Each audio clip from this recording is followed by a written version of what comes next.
क्रिस्टलीय ठोस और क्रिस्टलीय ठोस के बारे में हमें जानना है। तो क्रिस्टलीय ठोस क्या होते हैं वो हम देखते हैं। इनके गुण, वही आपकी भिन्नता हो जाएगी, वही आपकी परिभाषा भी बन जाएगी। तो क्रिस्टलीय ठोस जो होते हैं, इनके जो अवयवी कण होते हैं, इन अवयवी कणों की व्यवस्था नियमित होती है। यानी हम लिख देते हैं पहले कि इनके अवयवी कण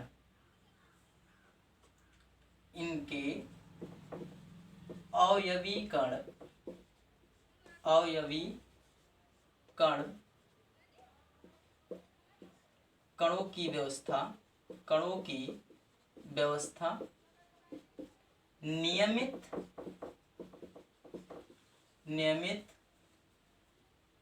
नियमित अनुशासित तथा दीर्घ परासी व्यवस्था में होते हैं। दीर्घ परासी व्यवस्था में होते हैं। कहने का मतलब है कि इनके जो अवयवी कण होंगे वो एक रेगुलर अरेंजमेंट यानी नियमित व्यवस्था क्रम में अनुशासित तरीके से होते हैं। ऐसा नहीं है कि एक कैटायन है तो एक एनायन है, फिर से कैटायन एनायन की इधर उधर हो जाए। वो एक अनुशासित क्रम में होंगे। जैसे यहाँ मान लेते हैं हमारे पास एक कैटायन है, तो इस तरफ एक एनायन होगा, यहाँ पर कैटायन होगा, यहाँ पर एनायन होगा, यहाँ पर कैटायन, यहाँ पर एनायन। अब यहाँ कैटायन है तो इसके नीचे क्या होगा, एनायन। यहाँ पर एनायन है तो इसके नीचे कैटायन होगा, यहाँ पर कैटायन है तो यहाँ पर एनायन। ये एनायन तो यहाँ कैटायन, एनायन, कैटायन। यानी इस तरीके से इनका क्रम होता है और ये क्रम दीर्घ परासी व्यवस्था में होता है, यानी अनंत तक होता है, उसका कोई एक रेंज नहीं है, वो दीर्घ परासी व्यवस्था में होते हैं। फिर अक्रिस्टलीय ठोस जो होते हैं कि इनके अवयवी कणों की व्यवस्था जो है वो नियमित तो होती है, अनुशासित होती है, पर क्या होता है, एक डिफरेंस होता है कि ये लघु परासी व्यवस्था में होते हैं। यानी कि इनके अवयवी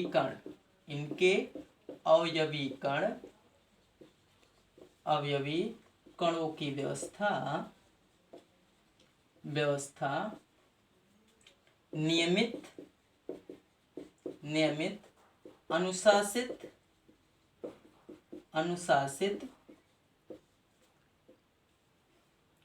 अनुशासित होती है,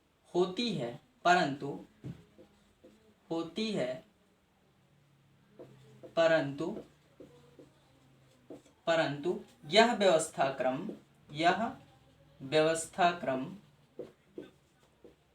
क्रम केवल कुछ ही दूरी के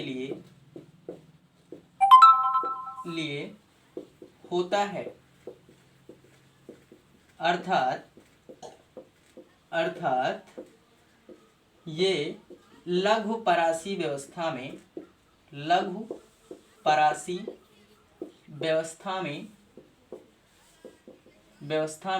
होते हैं। लघु परासी व्यवस्था में होते हैं। कैसे? जैसे यहाँ पर इसका बनाया गया था, यहाँ पर इसका बना देते हैं कि यहाँ पर कैटायन, एनायन, यहाँ पर कैटायन, एनायन। अब यहाँ तक तो ये नियमित व्यवस्था क्रम में था, लेकिन क्या हुआ, आगे चल के इनका कुछ अता पता ही नहीं चला कि ये कैटायन है कि एनायन है। इस तरीके से हो जाते हैं। यानी कि कुछ दूरी तक तो इनके व्यवस्था क्रम नियमित होता है, रेगुलर होता है, लेकिन कुछ दूरी के बाद ये क्या हो जाते हैं कि इनका क्रम भंग हो जाता है, टूट जाता है। ये पहला गुण था इसका। ठीक। दूसरा गुण ये है कि ये शुद्ध ठोस होते हैं। क्या होते हैं? शुद्ध ठोस होते हैं। और ये जो इसमें होगा दूसरा, वो होता है ये अति शीतित द्रव के जैसा काम करते हैं। अति शीतित द्रव्य के रूप में होते हैं।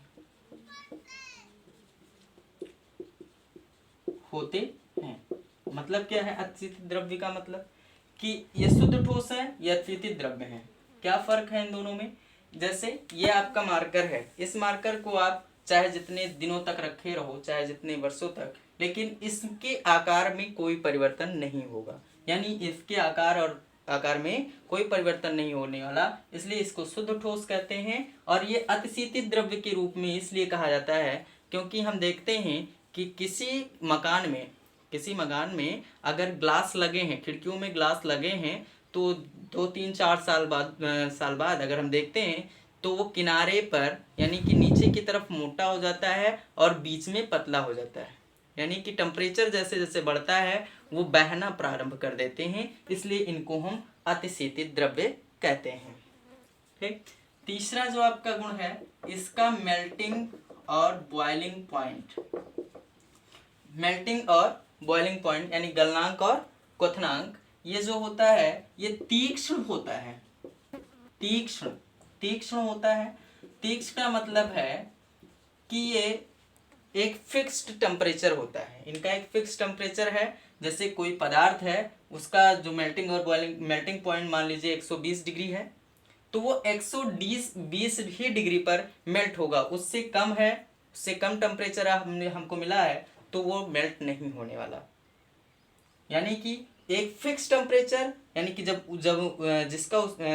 जितना उसका मेल्टिंग पॉइंट है उतना टेम्परेचर अगर उसको मिल गया तभी वो मेल्ट होगा। उससे कम टेम्परेचर है तो ऐसा नहीं होगा कि वो मेल्ट हो जाए, वो मेल्ट होने वाले नहीं है कम टेम्परेचर पे। और इसमें क्या होता है कि इनके जो मेल्टिंग और बॉइलिंग पॉइंट होते हैं वो एक औसत में होते हैं।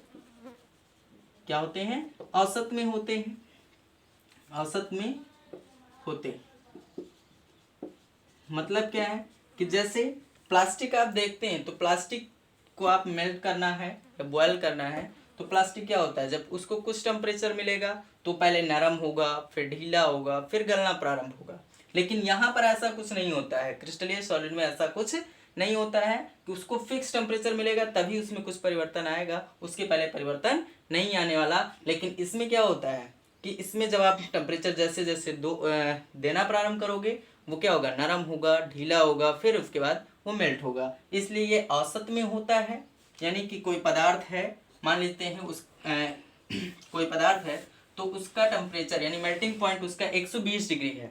अगर आपको 120 डिग्री टेम्परेचर मिला तभी वो मेल्ट होगा। 120 से मान लीजिए कम हो जाए 119 हो जाए तो वो मेल्ट होने वाला नहीं होता है। और यहाँ पर मान लीजिए कोई पदार्थ है तो उसका मेल्टिंग पॉइंट 100 डिग्री से लेकर 150 डिग्री तक जा सकता है।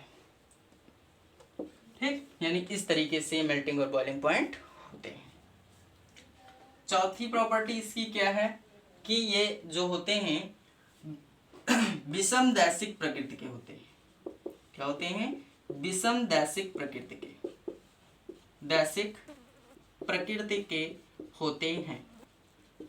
विषमदैशिक प्रकृति के होते हैं, विषमदैशिक प्रकृति के। और ये जो होते हैं समदैशिक प्रकृति के, समदैशिक प्रकृति के होते हैं, प्रकृति के होते हैं।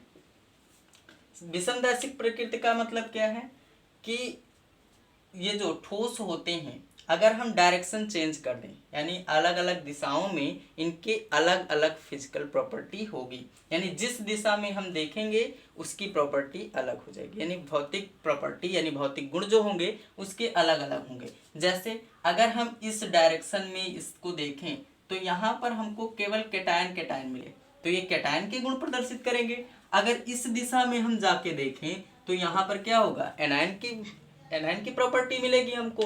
अगर इस तरफ से सीधे से अगर हम देखेंगे तो यहाँ पर क्या होगा, कैटायन और एनायन दोनों के हमको गुण मिलते हैं। इसलिए इनको हम कहते हैं विषमदैशिक प्रकृति के होते हैं।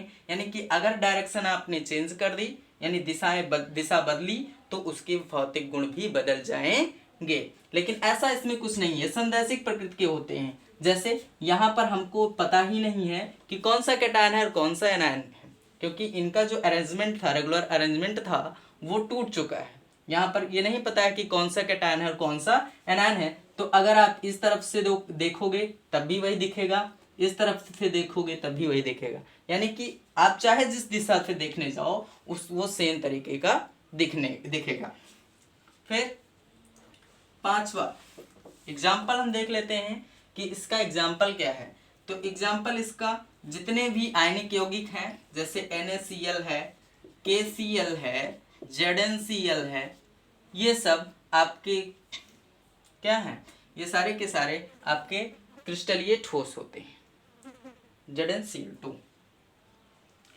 और इसमें आपको मिल जाएगा प्लास्टिक मिलेगा, रबर मिलेगा, क्या मिलेगा, रबर मिलेगा आदि। ठीक, इस तरीके से यही यानी ये क्रिस्टलीय ठोस और अक्रिस्टलीय ठोस, यही इसके गुण भी हैं, यही इसका डिफरेंस भी है और यही इसकी डिफिनेशन भी है।